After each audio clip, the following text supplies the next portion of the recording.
budget director. Even before then, I worked for 1199 in the new organizing department. So I have committed myself to public service and to a life of activism, really.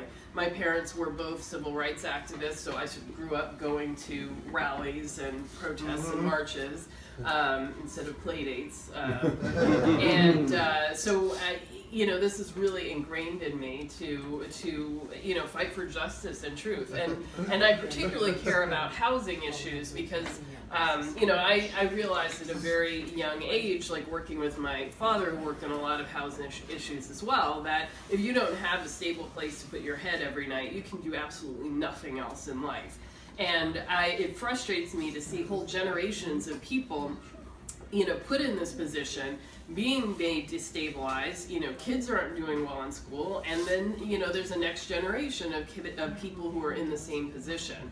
And I don't think that developers should be doing city planning, which is essentially what's happening.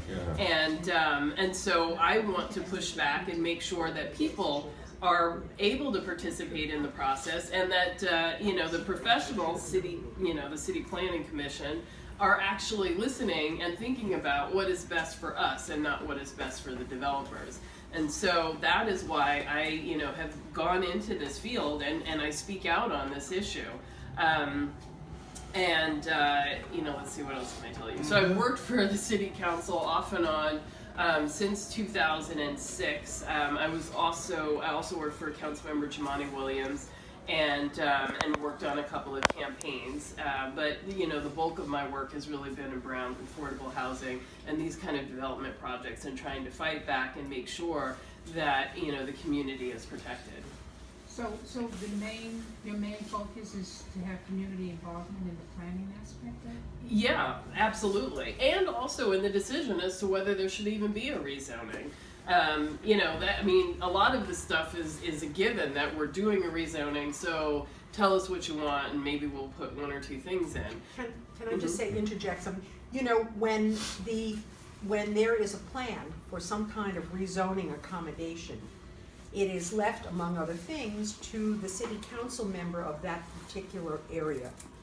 And of course, the idea is that if the city council member in that area says, sure, go right ahead, we need this because we need to develop more housing that'll have more, and the nonsense that goes on, because of course they got busy getting paid by the real estate interests to support their rezoning.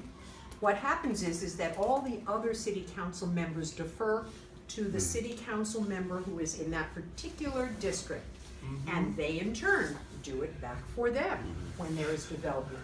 So the point is that for a day, it's so important to replace what Lori Cumbo has done, which is to defer to her patrons. In many instances, when she could have said no, she said yes, and that's what we have to stop.